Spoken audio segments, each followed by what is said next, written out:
Good morning, Nation Network, and welcome aboard. Another edition of Open Mic Night here during the daytime. Go figure.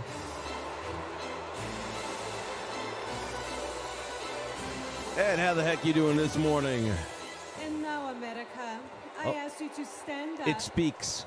And put your hand on your heart. Oh, yes, please. And welcome the one and only true American hero. He is my husband, which means he is the only man that can have me. Welcome, the Bulgarian brute, Rusev! Rusev Fudria, Rusev Machka. Okay, and so it begins. Rusev Day, that's what they call it, right? Today is Rusev Day, is it not? I have not figured out what in the blue moon is going on with this guy. Apparently, and I don't watch today's product very much, as anyone that watches these streams knows, it's very hard for me to watch this product. It's always been very hard for me to watch this guy wrestle. He's big, he's tough, he's strong, he's boring as all hell. Someone needs to shave his ass. And I have no earthly idea in me how he got over. But I hear he has. That chants of Rusev Day echo throughout the hallways of arenas that he appears in. Now, that could be because there's an echo effect for a lack of attendance, but I'm not sure. So, if you're not up on the big news that's out there, I guess it's big news in the world of WWE anyway. Last SmackDown, the tease comes. Daniel Bryan is about to have his opponent named by Paige, who's making her debut as the general manager of SmackDown. And by the way, I booked this match because these are the two most annoying guys I can think of that I would never pay to see. And as Paige hesitates, you hear the crowd chanting, AJ Styles, AJ Styles, AJ Styles. Well, come to find out, and if you don't know this, I didn't know it a little while ago, the live video shot by fans in attendance, the chant was Rusev Day. Over and over again, and the WWE edited it out and put the AJ Styles chants on top of that. It's been a while, and I'm trying to remember what it was. I think it was back during the Ryback run that they had to pump in either chants or music or something like that to try and make it a little bit more impressive because it was going over nowhere. But the thought that a company with a show that is completely based on fan feedback, or supposed to be anyway, it is when it's convenient, I guess, not only squash the Rusev Day chant, but replace them with the AJ chant.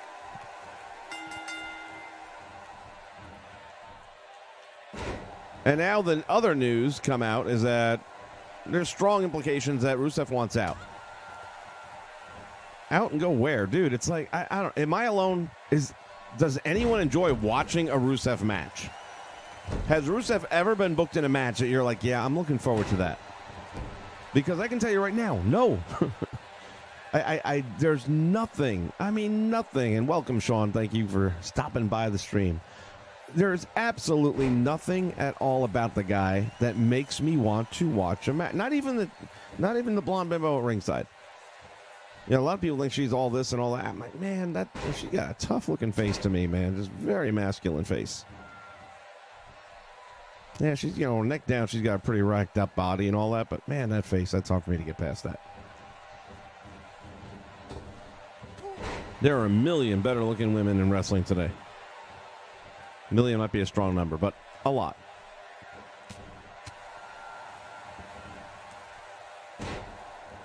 I do think they fit well together in general, though. I just, because I find both of them a little bit unwatchable, to say the least.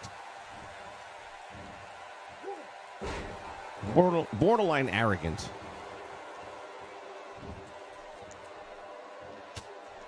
But again, I don't get it. You know, how in the hell did this guy get over? And what does that say about the state of the WWE today? If this is the guy, now I do recall a few WrestleMania Mondays ago.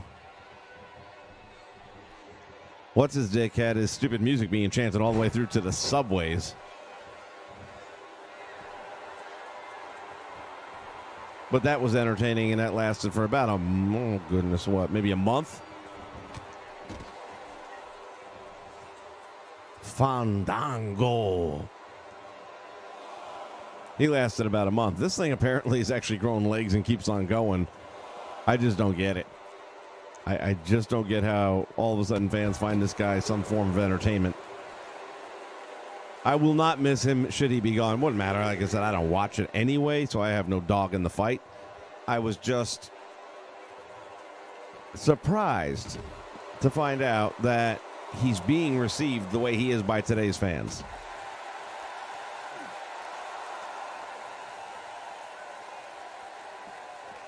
And by the same token, this other Yahoo here, my goodness.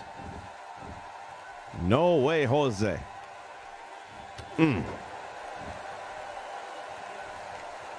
At the end of the day, you can give certain guys any character and they'll get it over. I don't see this guy. He's going to be that. What was the other dude came out to the ring with the posse all the time? Who had a much better entrance, much more entertaining entrance, much better theme song. Oh, damn, Rusev just got clocked. Rusev Day's about to go away.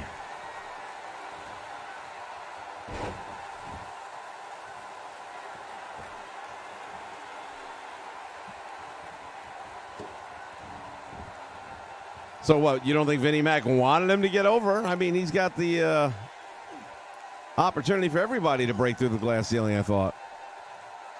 And Nova, I'm with you, man. I got to force myself, and that's why I rarely do, by the way. Generally, the only thing I'll watch are the pay-per-views, and even then, I'm not really watching them. I will fast forward. First off, there are certain matches that I don't give a shit, and I'll skip right through and try and catch the last 30 seconds just to see what kind of crappy, go-home finish they did.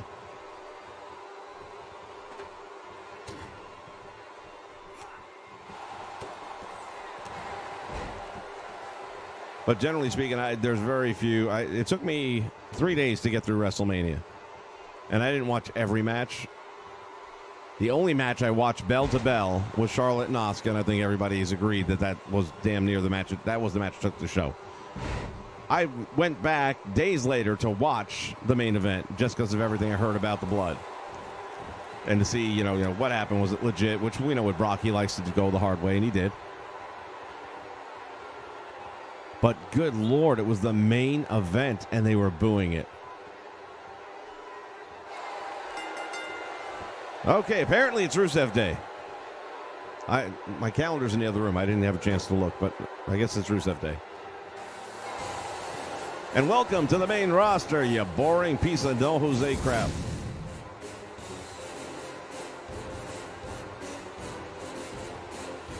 Again, it's like every time when I look at NXT, I realize these poor guys eventually going to go to the main roster and suck.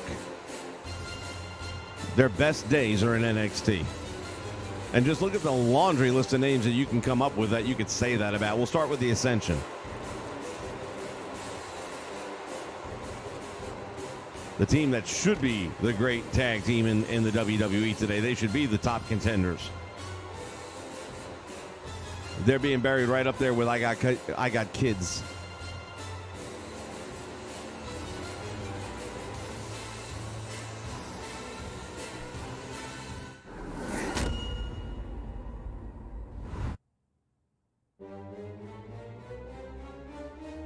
Yeah, but what's left from OVW at this point? I mean, like Cena was OVW. He's done.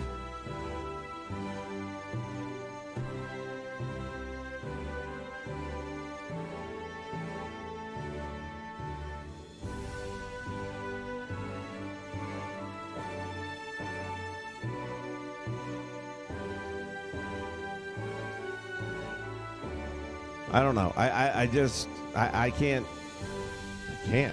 Just can't. I can't figure it out. The day somebody can explain to me how Rusev got over.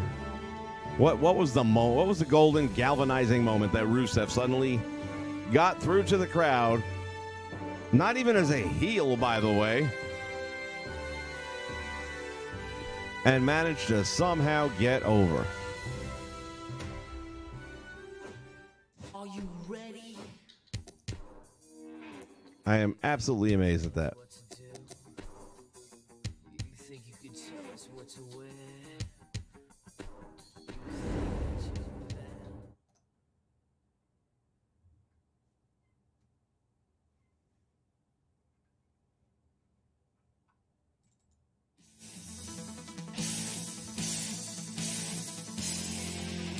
And in other news, the other elephant in the room,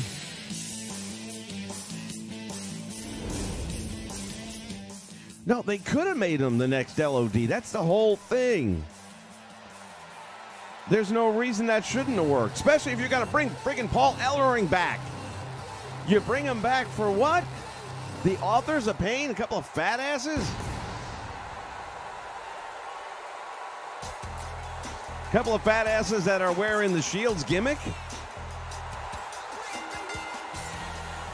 I swear they've just run out of water in the well. They have no ideas. I get the 25 years of running 52 weeks a year of live entertainment and storylining and all that. You're going to rehash stuff at some point in time. I get it.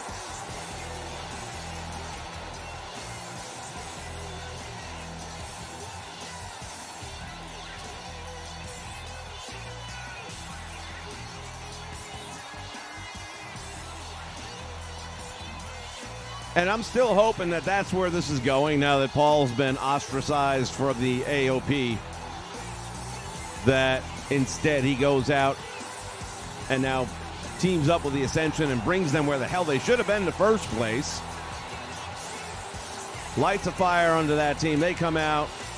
Only problem is AOP's a new team, so you know they're going to go over at the end of the day, which still sucks.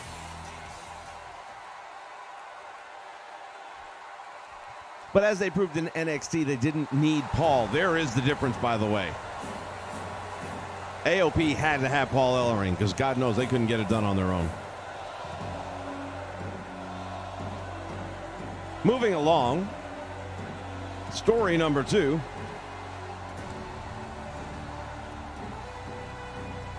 I didn't know this one until a little while ago either, but at the Hall of Fame, which everybody pretty much knows was a snoozer, 5 friggin' hours of talking.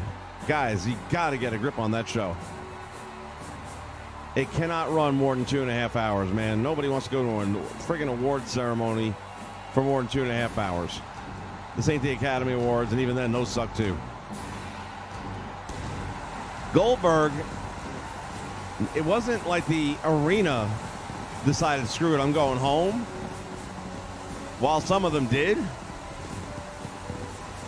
The main floor seating area, which are your A stars, your B stars, their friends and family, were gone for Goldberg's speech.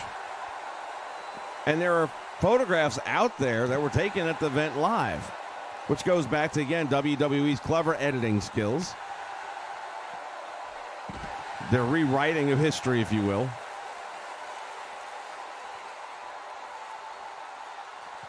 Yeah, the thing is, they went to the after party, but we didn't get to after yet. He was still talking. It's just that nobody was there. You know, what's that old saying? If a tree falls in the forest and nobody's there, does it still make an acceptance speech? I don't know if it was a direct knock on him, because God knows he has pissed people off over his career.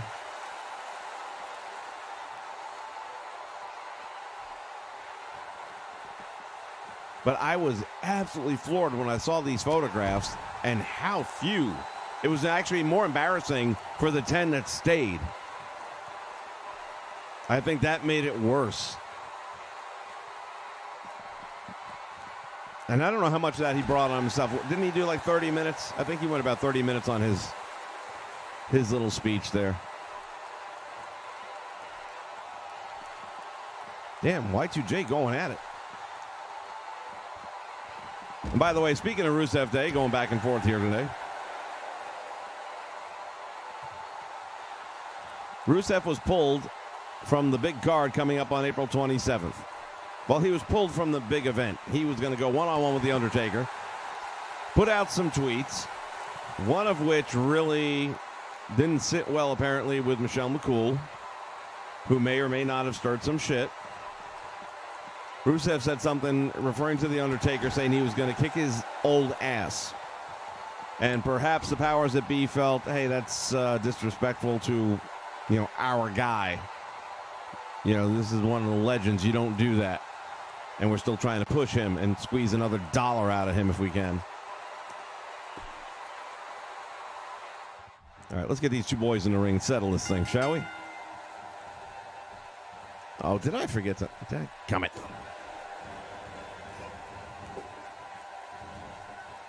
I thought I had this thing set to single player. Otherwise, I'd have been whooping that Chris Jericho ass all up and down that ring.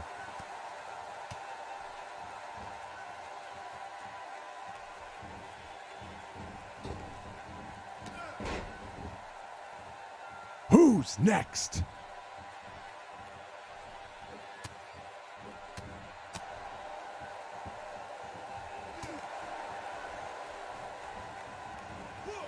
In the turnbuckle he goes. So now instead of Rusev and The Undertaker, we've got Chris Jericho coming out of retirement and The Undertaker. So we got the two geriatrics that are going to go at it. Which one will carry the other? I don't know. Probably Jericho carry him, but Jericho is definitely a shadow of his former self. He's still great with a mic. And I'm not saying he can't put on a match, but it's getting a little harder to look at him in the ring nowadays. Age takes its toll on all of us, but Jericho's starting to show it a little bit. Pecs are getting a little flabby, old man looking, kind of that Ric Flair thing going on. It's starting the early stages of it. And once you get to that point, man, it's time. It is time to step down. Jerry Lawler had a stroke is true. Yeah, that is another newsworthy item. And that was right before, weeks before, maybe a week before, more specifically, before the Hall of Fame that, of course, he hosted and emceed. And some people say that they thought they noticed something different in him during his performance there at the Hall of Fame, which I don't know how much Jerry I paid attention to since I was skipping around a bit anyway. Maybe at some point I will watch, just a little bit of his chatter, just to see if there was some signs that maybe I didn't catch. I just hope to God he gets the hell out of the ring at this point, man. 60-something years old. You've had a heart attack. Now you've had a stroke. It's enough, man. Stop. Yeah, well, you know what? Anybody that's ever been to Vegas will tell you, luck runs out.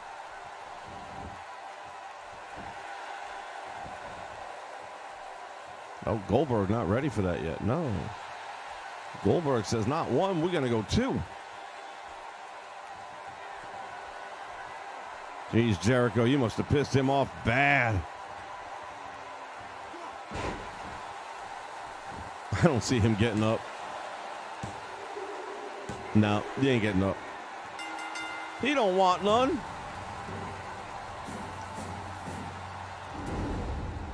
Well, you know what, Sean? That's the problem, though. And maybe he's just one of those guys, man. Maybe he just wants to die in the ring. That's his happy place or something.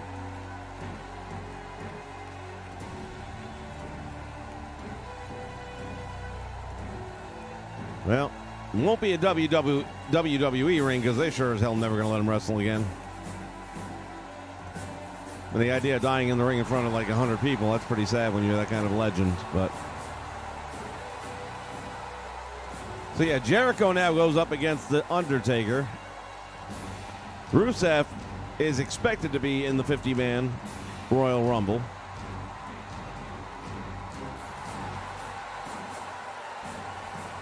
And may very well be on his way out the door.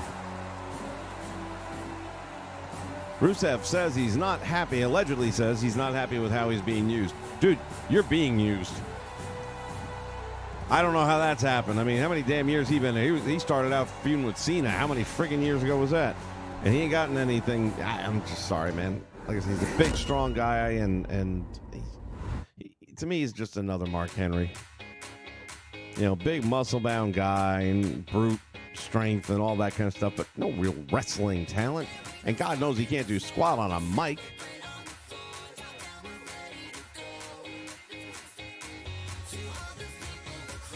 Yeah, Johnny B died, about 2 weeks ago now.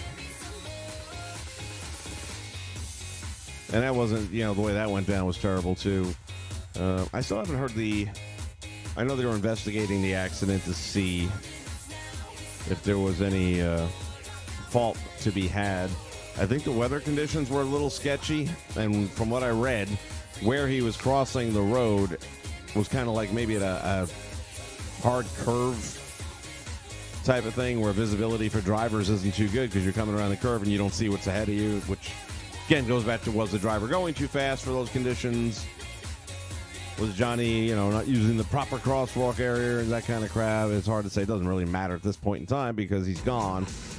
But still sad. I mean, it's sad whenever one of the legends goes. It's really sad, though, when a guy's just crossing the road and gets hit by a car. Yeah, I thought Johnny was always really good at what he did. He's good with a microphone, had the look.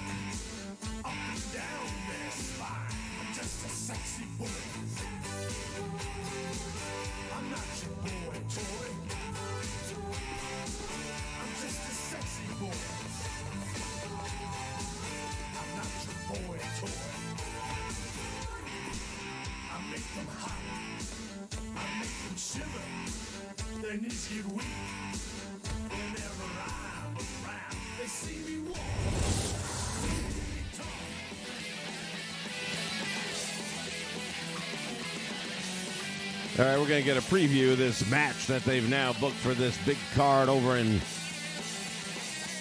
Mombasa, India, or wherever the hell the place is. I'd be very curious. I've never seen any wrestling event coming from India or generating from India, whether it be live or on tape.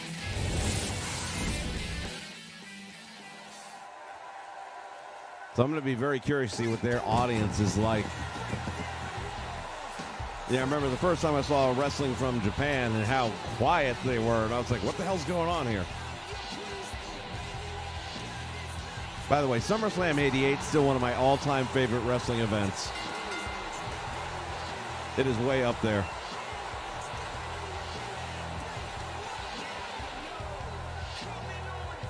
How many titles are they going to have? I don't know what you mean. Title matches?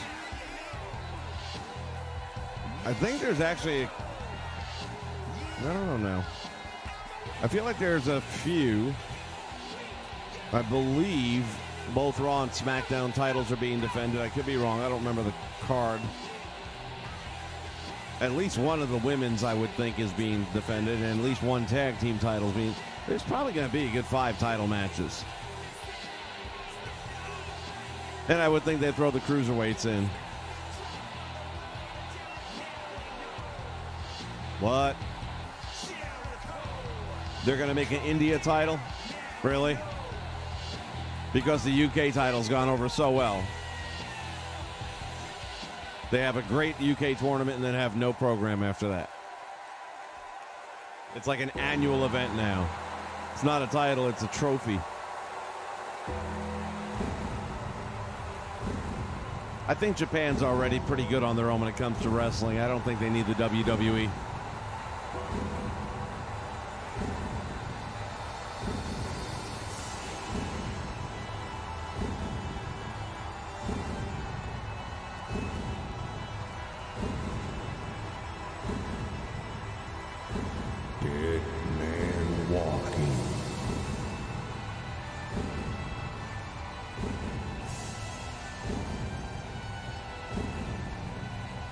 The Undertaker, I'll tell you, man, it's like you want to say this is one of those guys that gets to, write his own check. He leaves when he's ready to leave based on just what he's done for the business. But as a fan, it's hard to watch him now, man. I don't enjoy it as much anymore. Now I fear it. It's like every time he gets in the ring, it's like, gosh dang it, man, you're going to get hurt. Why you want to go like that?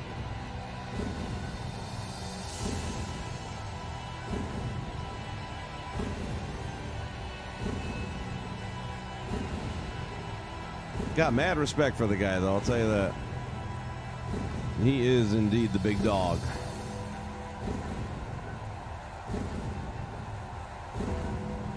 I just think he's at that point. I mean, look, we know he doesn't need it.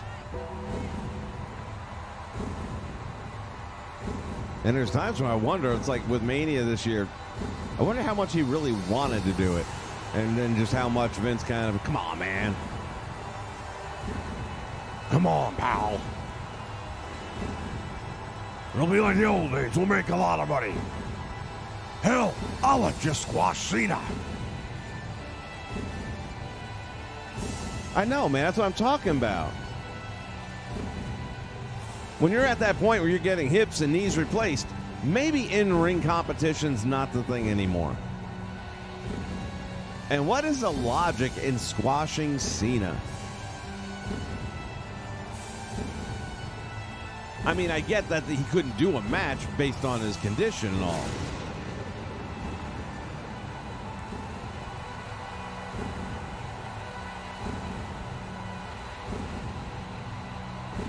And if that is the case, then how bad is this Jericho match going to be? Because Jericho doesn't have but maybe 80% of his old self. And that might be a little kind.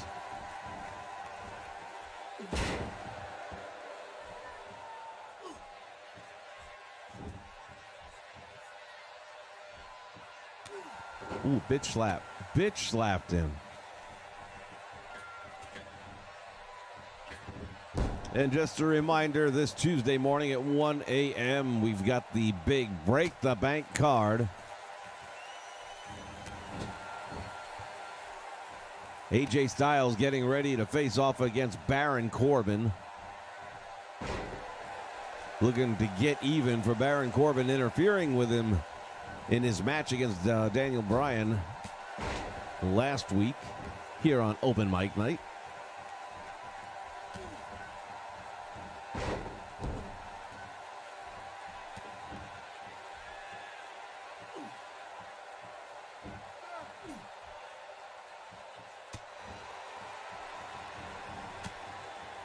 Yeah, I've got a funny feeling when these two guys get in the ring in India, it's going to go about maybe 10 minutes, and at least 8 of that will just be like Jericho outside the ring stalling.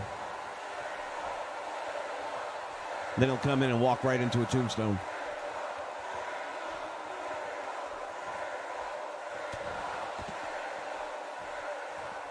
At least that's my guess.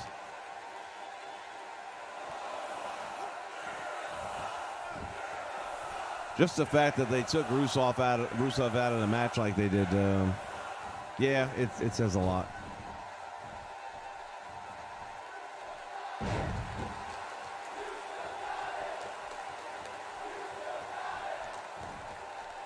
Hey, maybe in next year's game when the You Still Got It chants and other chants start up, we can edit them out and change them to whatever we want. Make it seem more realistic.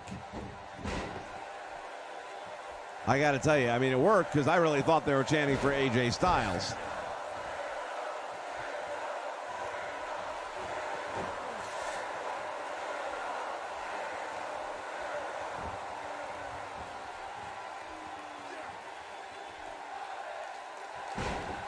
Now, I wonder when the SmackDown show airs on the network in another week, and I feel pretty confident I know the answer.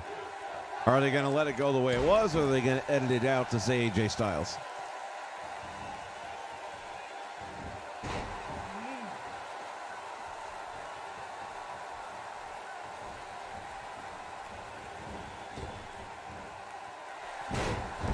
Nice code breaker.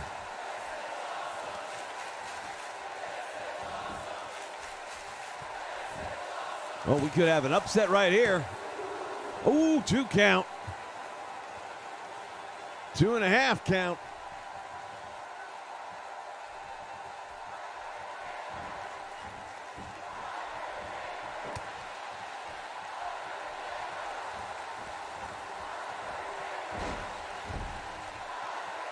Y2J going to work on that back. And now he splashes his old ass.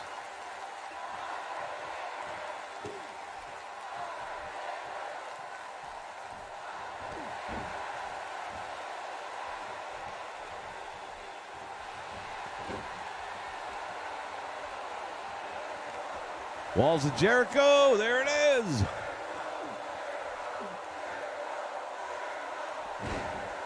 Dead man powers out. You know, one of the big rumors going into Mania was that we were going to see the American Badass Undertaker make his return, which would have been cool. Didn't happen. I still like my idea of having the Undertaker entrance come out. Will that tombstone be it? No, Jericho says I got more. I would have liked to have had the tombstone music come out. See the shadowy figure with the cloak. Then have him step in the ring, remove the hood, and find out that it was actually Kenny Omega. That would have been so much better. Actually, something I heard, and I forget who said it, was that they were just going to end up having Taker not show up. Cena was going to be left there with no match, walk off, or be in the stands again, be back sitting with the fans, and then Braun Strowman was going to choose him to be his tag team partner. But I guess it's probably a better move to put a 10-year-old kid in there. You didn't just devalue your tag team titles to the point of nothing at this point, right? You know, titles that were held by like Strikeforce and Demolition and Hart Foundation, Legion of Doom, and now Braun Strowman and a 10-year-old kid. Where is David Arquette when we need him?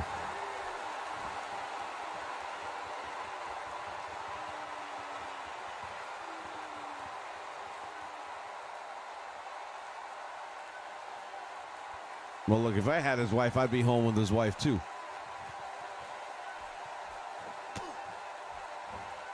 Tell you, Michelle McCool's one of those girls that ages well because she still looks smoking hot.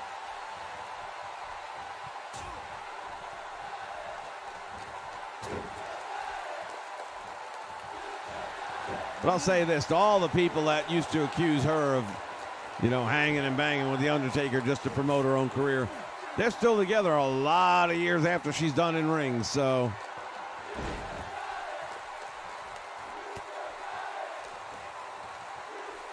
This actually turned out to be a halfway decent match. I'm sure it's going to be a whole lot better than the one we're going to see on April 27th. Uh-oh, Tombstone, he ain't getting up from this one.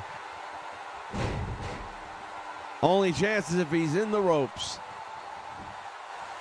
He is.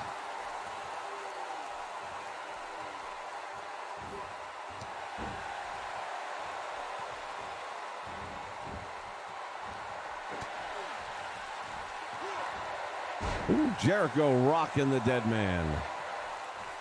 Everybody's busted open. Oh, wait, no, I thought Jericho was. He's not. The blood-spattered face of The Undertaker as Jericho drives the elbow right into the forehead.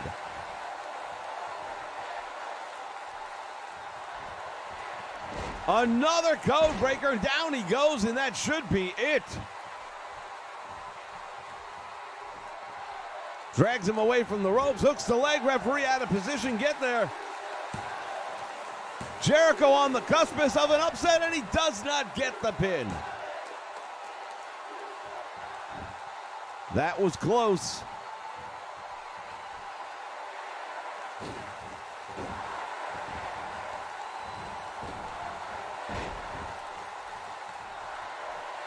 A bloody Undertaker with a belly-to-back suplex folds him in half like a lawn chair.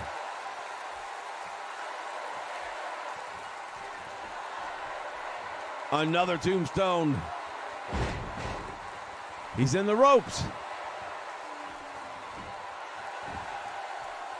Undertaker is a slow learner.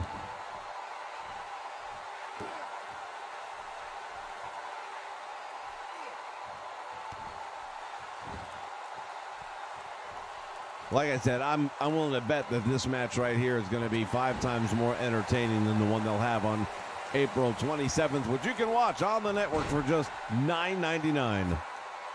Hell, you can probably watch it for free just by signing up. I think they're giving everybody free, except for those of us that have been paying since day one.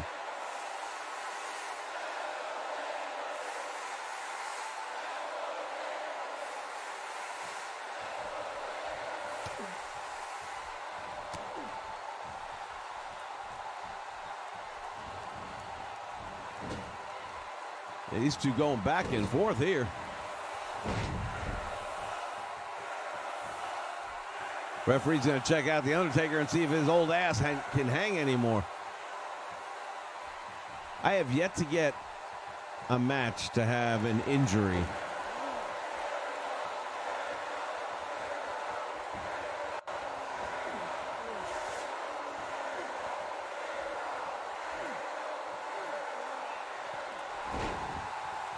Somehow The Undertaker manages to escape once again, and Jericho is in trouble.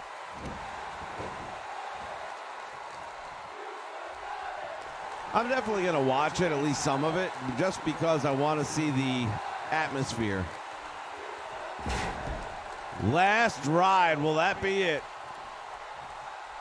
Nope.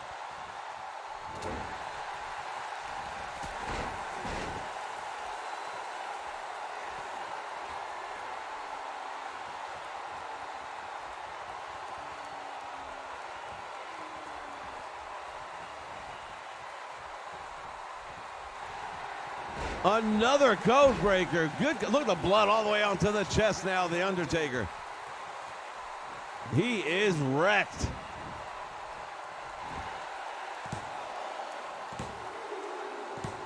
Jericho picks up the win. Damn.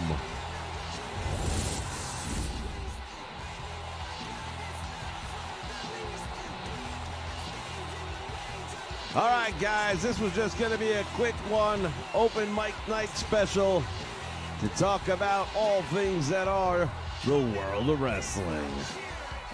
A reminder, Tuesday morning, 1 a.m. Eastern Standard Time, we are going to break the bank.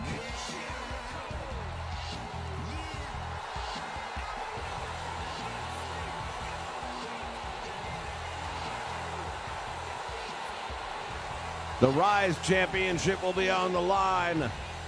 The Rise Openweight Championship and the Rise Tag Team titles will all be on the line during the Break the Bank Challenge. Join us if you will, and we will see you right here on the Nation Network.